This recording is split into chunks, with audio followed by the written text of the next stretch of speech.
आज आप सुनने जा रहे हैं एक ऐसा दिव्य और गुप्त मंत्र जो सर्वभूतों के कल्याण के लिए है और साधक को माँ की विशेष कृपा दिलाता है। ऋषि मुनियों ने कहा है, अस्ति गुहात्मो विप्र सर्वभूतोपकारकम, अर्थात यह ऐसा पवित्र कवच है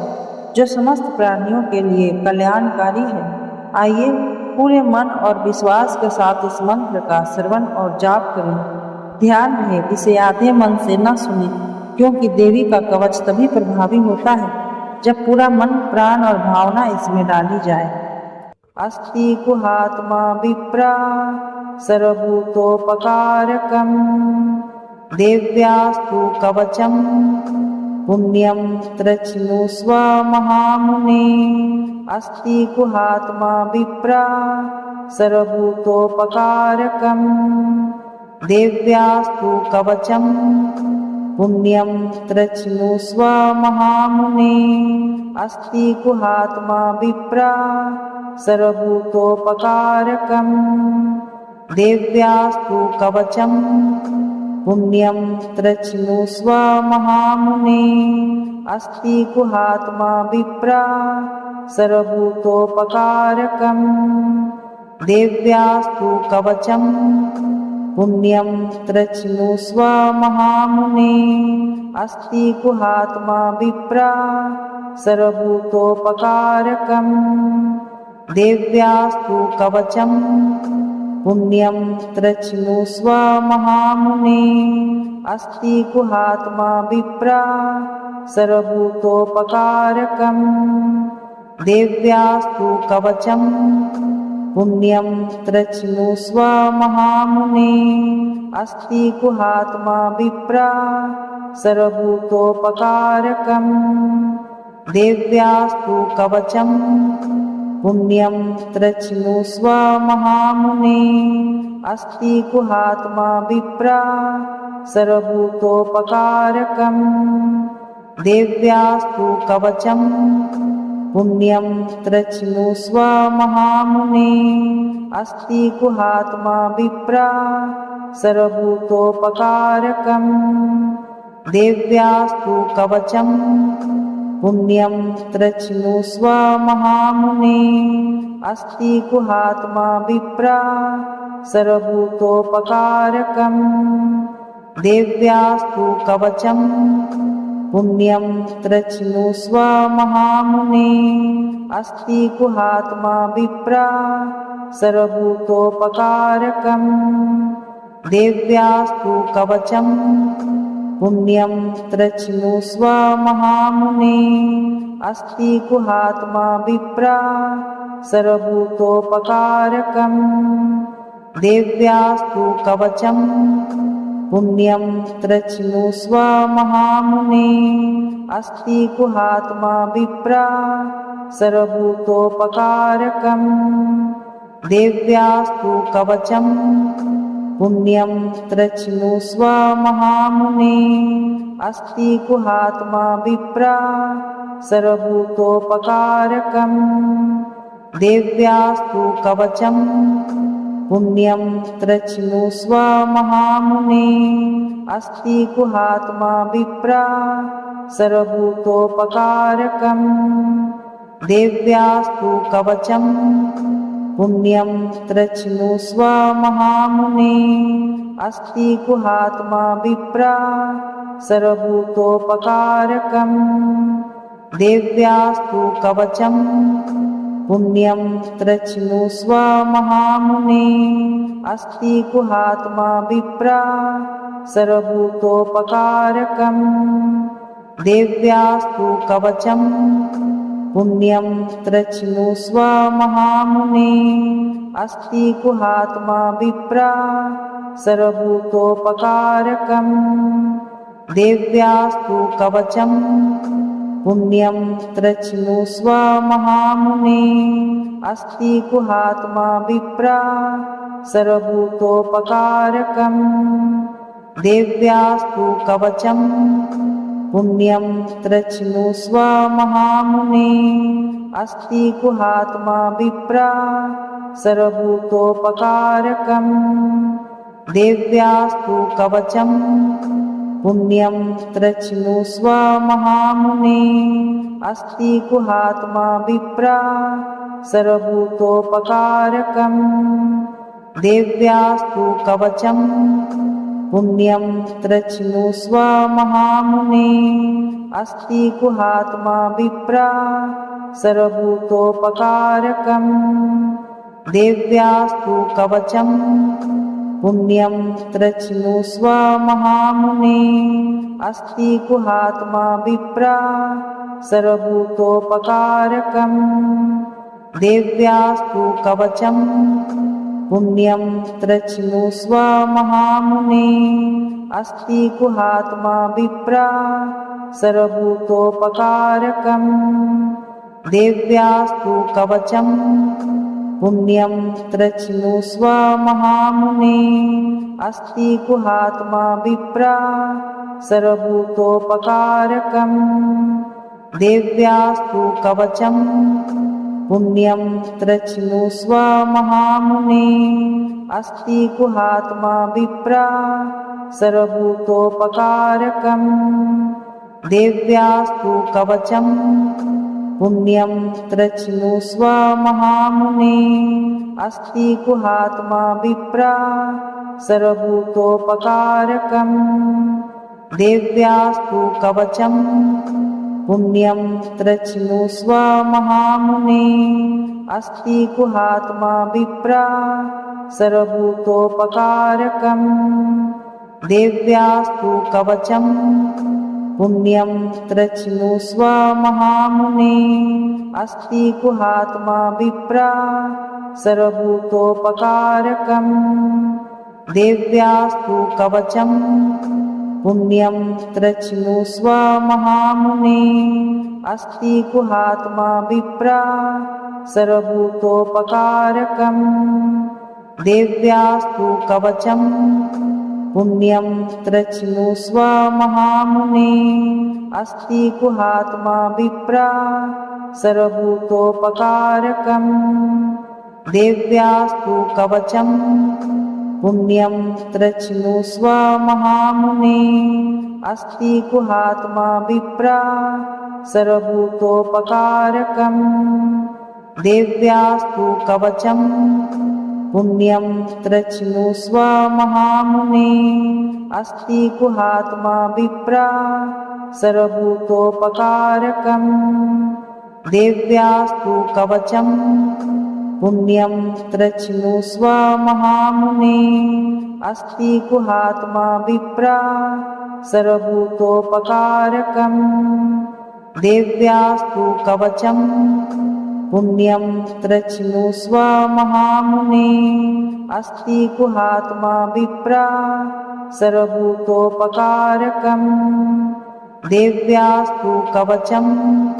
पुण्यं त्र्यचिनुष्व महामुने अस्ति गुहात्मा विप्रा सर्वभूतोपकारकम् देव्यास्तु कवचं पुण्यं त्र्यचिनुष्व महामुने अस्ति गुहात्मा विप्रा सर्वभूतोपकारकम् देव्यास्तु कवचं पुण्यं त्र्यचिनुष्व महामुने अस्ति गुहात्मा विप्रा सर्वभूतोपकारकम् देव्यास्तु कवचं पुण्यं त्र्यचिनुष्व महामुने अस्ति गुहात्मा विप्रा सर्वभूतोपकारकम् देव्यास्तु कवचं पुण्यं त्र्यचिनुष्व महामुने अस्ति गुहात्मा विप्रा सर्वभूतोपकारकम् देव्यास्तु कवचं पुण्यं त्र्यचिनुष्व महामुने अस्ति गुहात्मा विप्रा सर्वभूतोपकारकम् देव्यास्तु कवचं पुण्यं त्र्यचिनुष्व महामुने अस्ति गुहात्मा विप्रा सर्वभूतोपकारकम् देव्यास्तु कवचं पुण्यं त्र्यचिनुष्व महामुने अस्ति गुहात्मा विप्रा सर्वभूतोपकारकम् देव्यास्तु कवचम् पुण्यं त्र्यचिनुष्व महामुने अस्ति गुहात्मा विप्रा सर्वभूतोपकारकम् देव्यास्तु कवचम् पुण्यं त्र्यचिनुष्व महामुने अस्ति गुहात्मा विप्रा सर्वभूतोपकारकम् देव्यास्तु कवचम् पुण्यं त्र्यचिनुष्व महामुने अस्ति गुहात्मा विप्रा सर्वभूतोपकारकम् देव्यास्तु कवचम् पुण्यं त्र्यचिनुष्व महामुने अस्ति गुहात्मा विप्रा सर्वभूतोपकारकम् देव्यास्तु कवचम् पुण्यं त्र्यचिनुष्व महामुने अस्ति गुहात्मा विप्रा सर्वभूतोपकारकम् देव्यास्तु कवचम् पुण्यं त्र्यचिनुष्व महामुने अस्ति गुहात्मा विप्रा सर्वभूतोपकारकम् देव्यास्तु कवचम् पुण्यं त्र्यचिनुष्व महामुने अस्ति गुहात्मा विप्रा सर्वभूतोपकारकम् देव्यास्तु कवचम् पुण्यं त्र्यचिनुष्व महामुने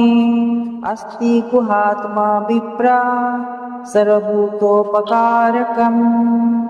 देव्यास्तु कवचम् पुण्यं त्र्यचिनुष्व महामुने अस्ति गुहात्मा विप्रा सर्वभूतोपकारकम् देव्यास्तु कवचम् पुण्यं त्र्यचिनुष्व महामुने अस्ति गुहात्मा विप्रा सर्वभूतोपकारकम् देव्यास्तु कवचम् पुण्यं त्र्यचिनुष्व महामुने अस्ति गुहात्मा विप्रा सर्वभूतोपकारकम् देव्यास्तु कवचम् पुण्यं त्र्यचिनुष्व महामुने अस्ति गुहात्मा विप्रा सर्वभूतोपकारकम् देव्यास्तु कवचम् पुण्यं त्र्यचिनुष्व महामुने अस्ति गुहात्मा विप्रा सर्वभूतोपकारकम् देव्यास्तु कवचम्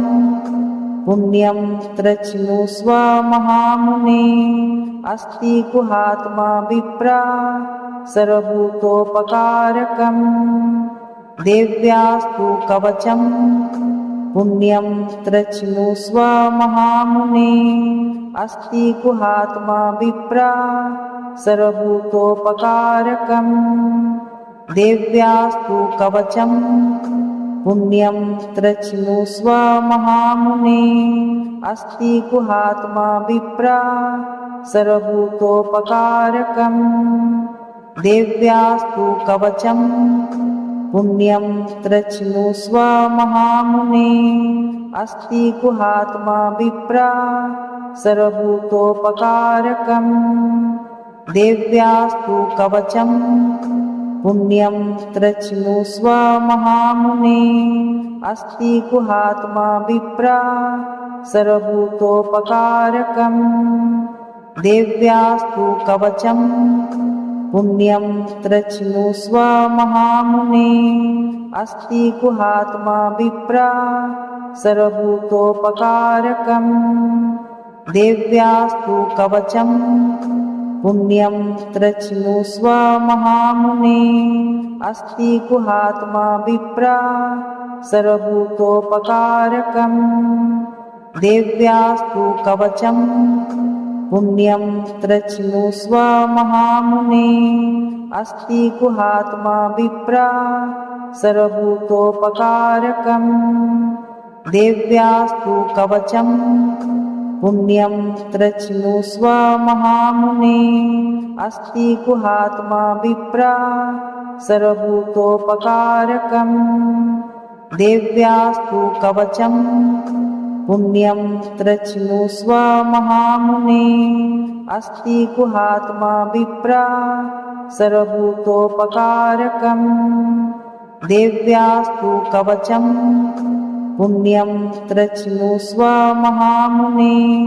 अस्ति गुहात्मा विप्रा सर्वभूतोपकारकम् देव्यास्तु कवचम्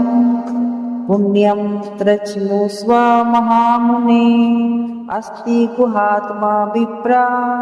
सर्वभूतोपकारकम् देव्यास्तु कवचम् पुण्यं त्रचिनुस्व महामुने अस्ति गुहात्मा विप्रा सर्वभूतोपकारकम् देव्यास्तु कवचम्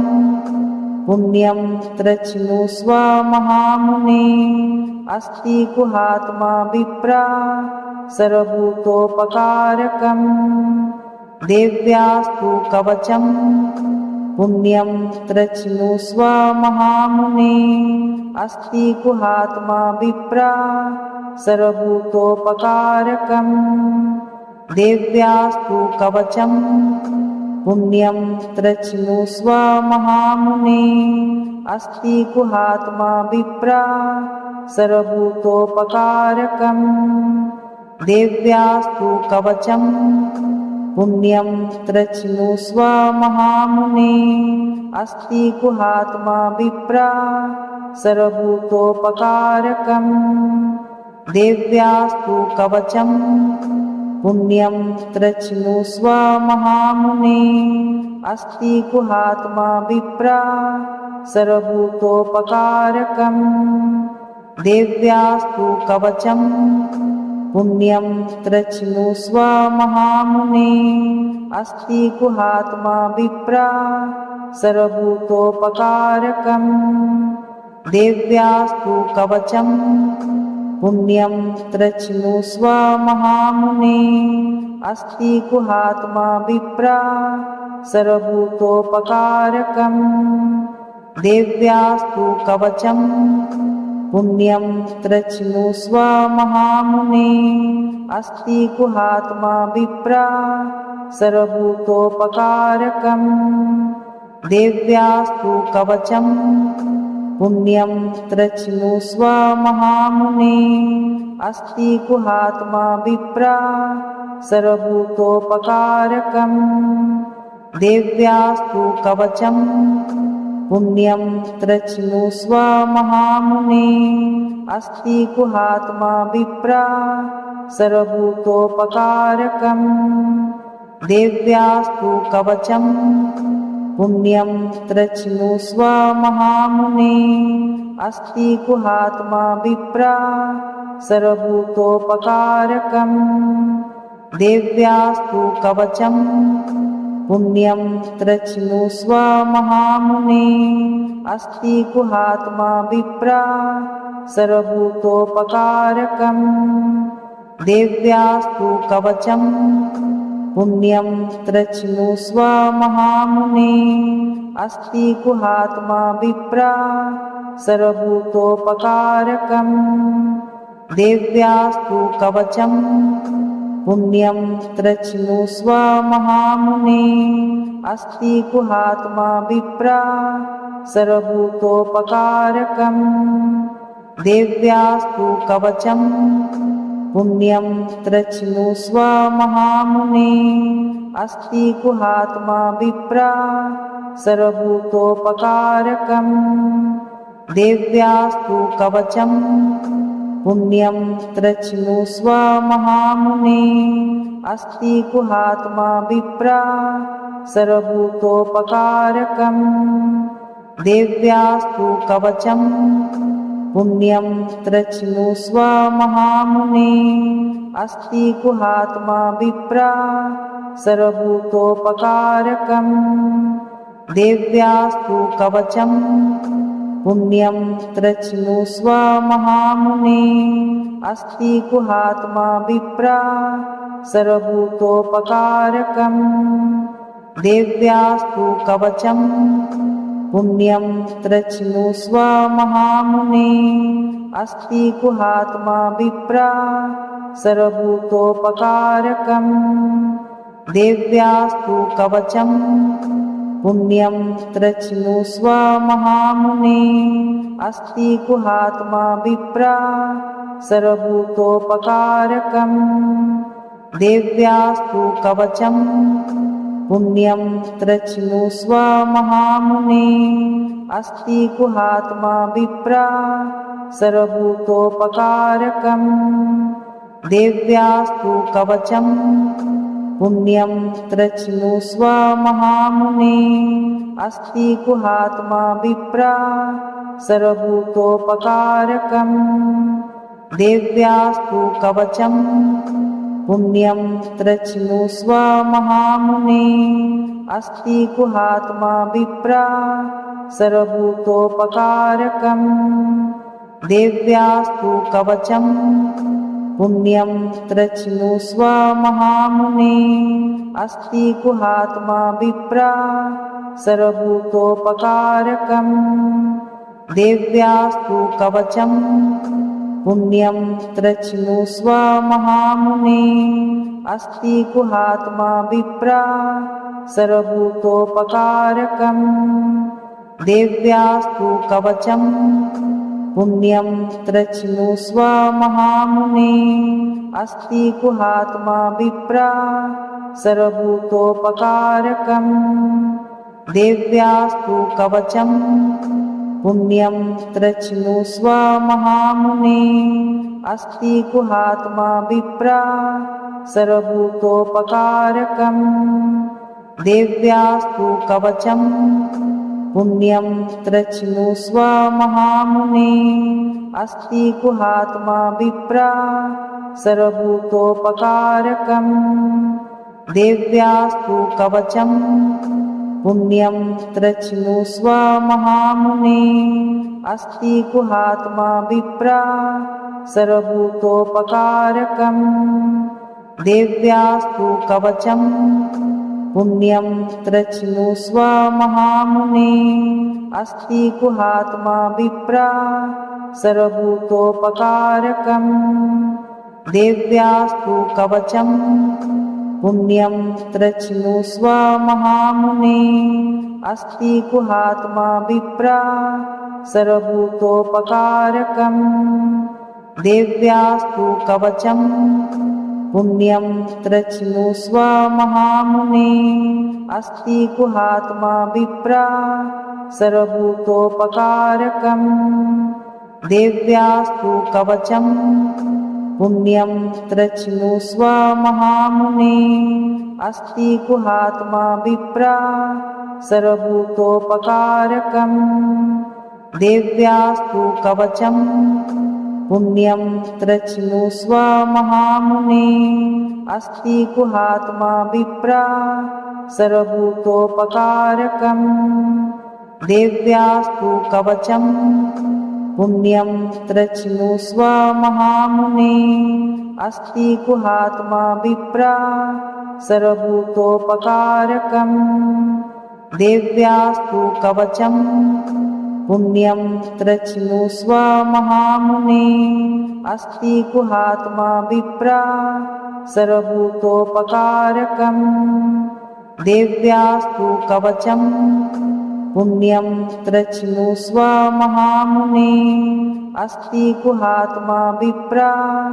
सर्वभूतोपकारकम् देव्यास्तु कवचं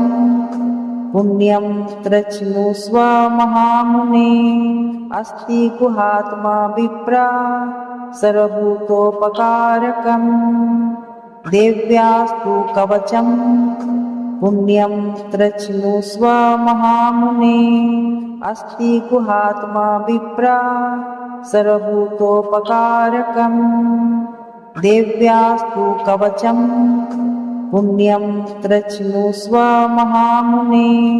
आपने अभी देवी का यह पावन कवच सुना। माँ की कृपा आप पर बनी रहे, आपके जीवन से सभी बाधाएं दूर हो और चारों ओर से रक्षा हो, यही मंगल कामना है। यदि आपके यह जाप मन को छू गया हो तो इसे प्रतिदिन सुने और साधना का हिस्सा बनाएं। माँ की महिमा को औरों तक पहुँचाने के लिए इस वीडियो को जरूर साझा करें। देवी की अनुकंपा के लिए दिव्य शक्तियाँ चैनल को सब्सक्राइब करें, वीडियो को लाइक करें और कमेंट में जय माता दी लिखकर माँ से अपना संबंध जोड़ें।